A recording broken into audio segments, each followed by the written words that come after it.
Islamic terror comes to the United States. What does the Islamic State really want? Welcome to SkyWatch TV for Wednesday, June 15th of 2016. I'm Derek Gilbert, a special broadcast for a couple of reasons. We have the opportunity finally to formally welcome the newest member of the SkyWatch TV team, the co-author of the new book, The Final Roman Emperor, the Islamic Antichrist, and the Vatican's Last Crusade, Cris Putnam. Cris, welcome. Hey, Derek. It's great to be with you. It's glad to welcome you here and know that you're going to be around for a while instead of having to go back home after a couple of days. Right. The journey here was a little more adventurous and the path a little longer than I think you thought. Yeah, I don't think I'll be renting a big truck and towing a car behind it again anytime soon.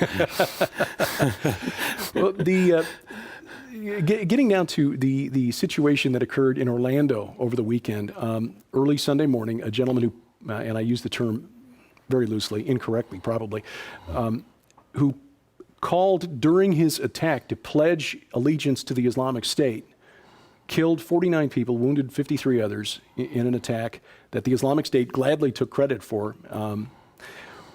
This is sadly very timely with the release of the new book. And you've done a lot of research, I know, and also consulted a scholar that we've come to respect, Dr. Timothy Furnish, and the work that he's done, but other scholars as well, into the background of this Mahdist group and what the Islamic State stands for, what they want. Now, first of all, I guess for people not familiar with the term, what is Mahdism? Well, Mahdism really is the belief in the Mahdi, who is basically a human savior in Islam. And it's a really interesting belief. They also believe Jesus is going to return and institute the kingdom, just like Christians do. And so their eschatology is really based on Christian eschatology, from what I can tell. They really kind of modeled it on that. But it's interesting that this Mahdi character appears in the Hadith literature only. You don't find any mention of him in the Quran.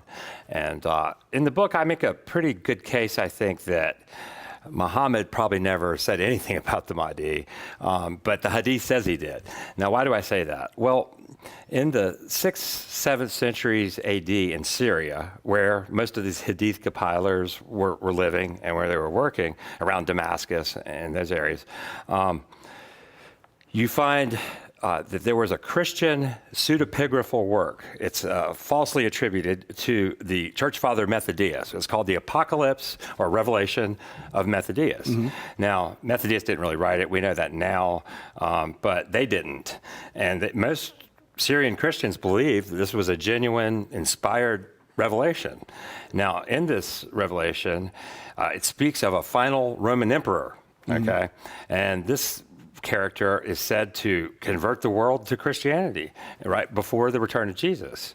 And so he was a big hero, and everyone was looking for the final Roman emperor within Christianity. Now, at the same time, you have the Muslims in the same area, and they're hearing all this. At the same time, they're compiling the sayings of Muhammad, the Hadith.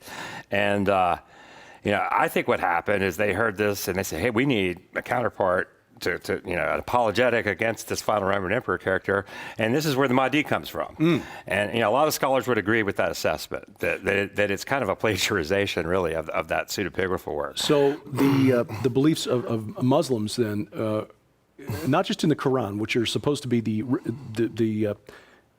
holy book given to Muhammad by the angel Gabriel, but then the Hadiths, which as I understand it, are graded according to how accurate Muslim scholars believe they are. Very accurate, strong or weak hadiths, basically, based on the accounts of people who claim that they heard Muhammad say this, that, or the other. Right. So all of the eschatology is based on what other people say they heard Muhammad say, and then graded according to how reliable those are, according to Islamic scholars, through the centuries. Yeah, it's really nothing but hearsay. I mean, none of it would be admittable in court. So-and-so said he heard, so-and-so heard Muhammad said. It's like, really? And that's most of the details and the characters that we know about in their eschatology, the Jal, their version of the Antichrist, the Mahdi.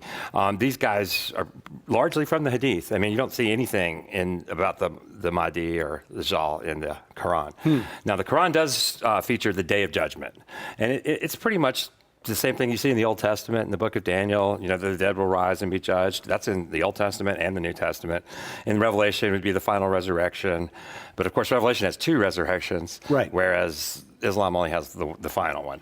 So, but it is loosely based on all that, and I think it's derivative of it, my opinion. So basically, they cribbed from this pseudo-Methodius and then created their own eschatology sometime after Muhammad spoke all of the sayings that he was supposedly given by Gabriel and that were compiled into the various versions of the Quran, which were then weeded out to the one final version of the Quran.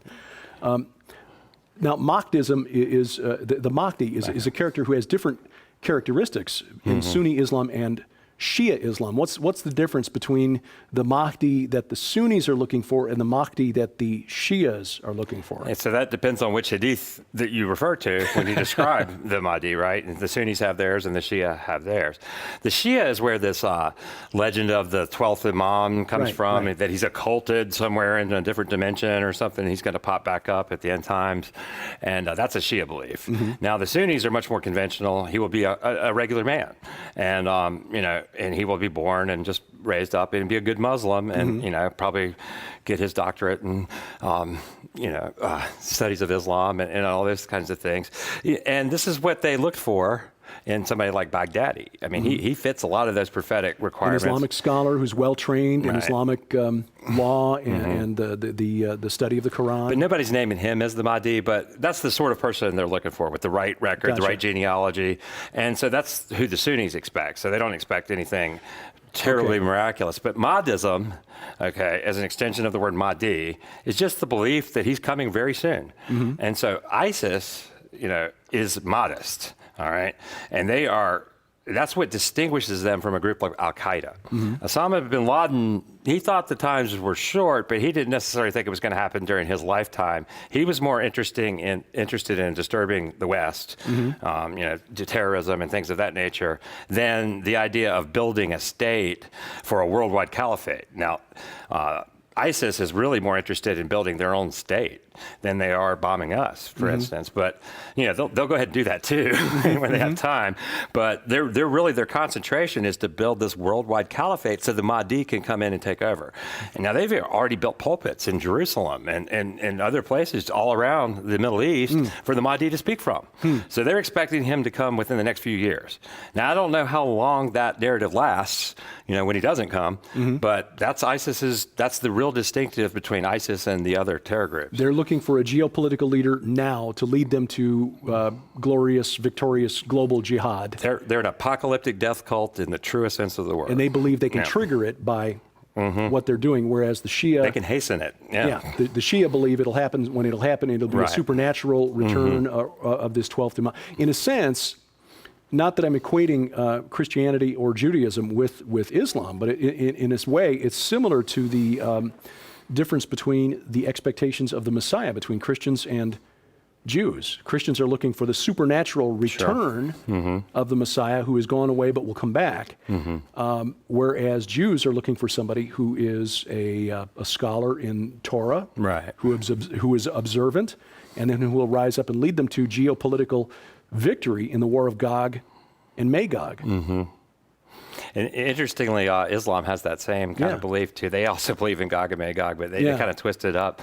And so almost all the features that you find in Jewish and Christian eschatology, you'll find some version of that within Islam. And so I really do believe that they just copied it. So the danger of Mahdism, and this is something that Dr. Furnish's work has really helped me understand, is that there have been a number of people who have claimed to be the Mahdi through the years. Most recently in Saudi Arabia, and I forget the year, but it was within our lifetimes. But there was one in Sudan who took over in the late 19th century, was responsible for the uprising that led to, it was documented, not documented, but fictionalized in the movie Khartoum, starring Charlton Heston. But there have been a number of Mahdi or Mahdi candidates throughout the years, just as there have been a lot of messianic pretenders throughout history. Absolutely. And it parallels that very neatly. I mean, there's been a few in Africa that just, killed lots of people. And there's a book I refer to in our book, The Final Roman Emperor, is that Islamic scholar David Cook is probably one of the top Islamic literature scholars of the United States, has a book that catalogs all these Mahdi characters, throughout recent history, really so we could learn something from it. I mean, it has caused a lot of injury and death and turmoil. So, it's something that the intelligence community and the military needs to be aware of and pay attention to, because even if you don't believe in Islam, they do, and they're going to act on it. Exactly, Right. exactly. So for them, it might as well be true, because that's what's guiding their actions.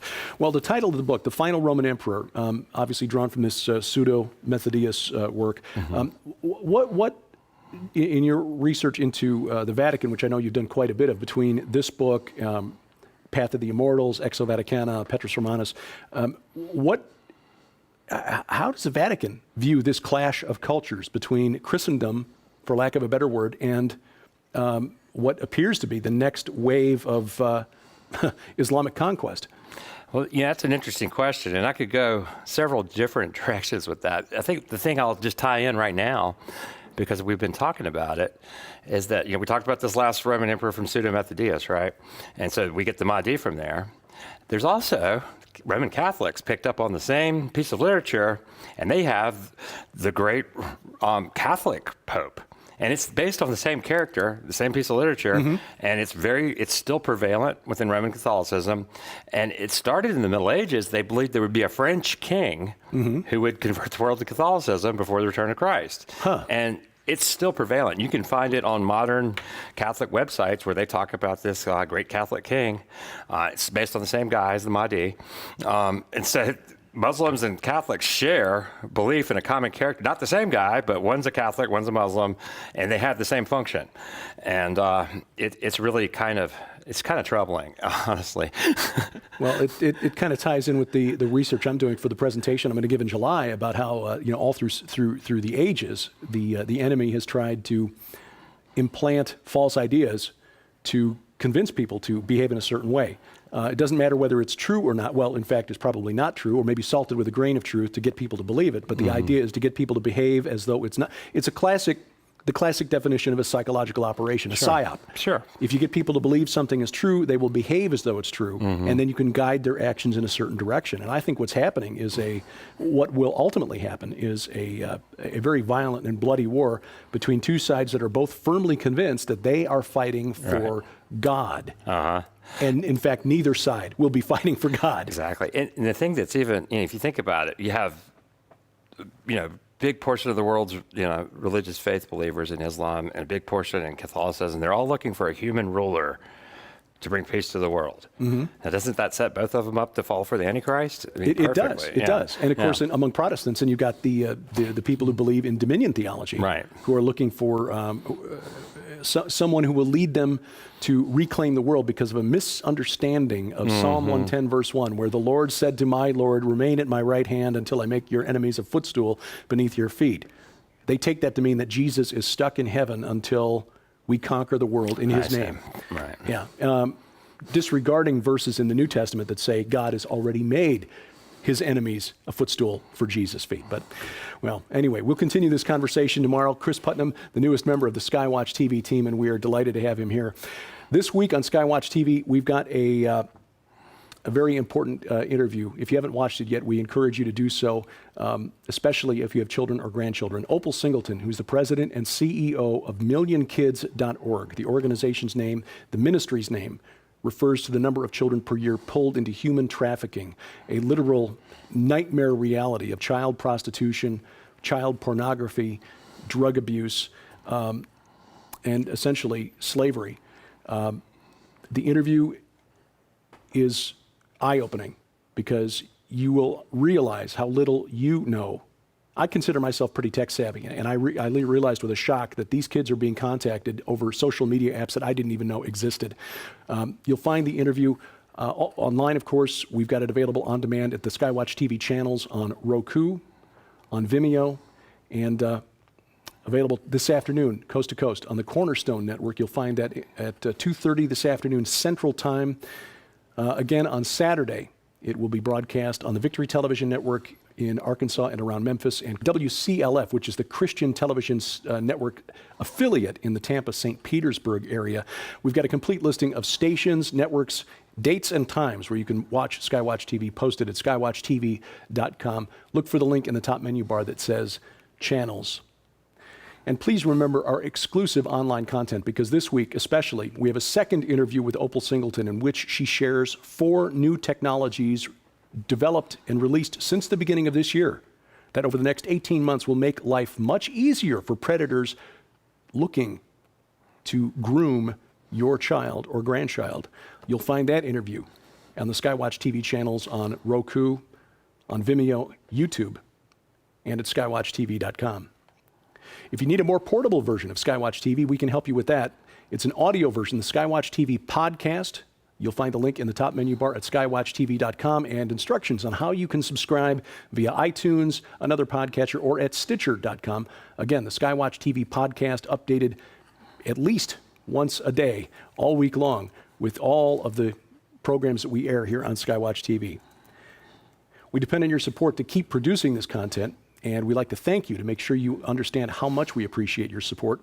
During the month of June, Books for Dad, just in time for Father's Day, The Fisherman's Guide to Life, and The Man in the Mirror, Solving the Problems Men Face. We'll send those to you for your gift of any amount in the U.S. and Canada only. For information and to donate, log on to skywatchtv.com/donate. If you have comments, questions, or suggestions for me, please send those along to dgilbert@skywatchtv.com. And thank you for watching as we keep watch. I'm Derek Gilbert, and this is SkyWatch TV. You can host the biggest prophecy conference of 2016 in your living room. Of course, I'm talking about the Rocky Mountain International Prophecy Conference, July 15th through the 17th. You can bring all 26 experts on the Bible, geopolitics, prophecy, and archaeology into your living room over the internet via live video stream. 40 presentations in all from speakers like L.A. Marzulli, Avi Lipkin, Cris Putnam, Stan Deyo, Dr. Randall Price, filmmaker Timothy Mahoney, best-selling author Joel Richardson, Joseph Farah of WorldNet Daily, and many more. 40 in all in crystal clear HD video, and all presentations archived for 6 weeks after the conference. You can go back and watch again. Again, how about that? You can host the biggest conference of the year in your home. For information and to sign up, log on to prophecywatchers.com.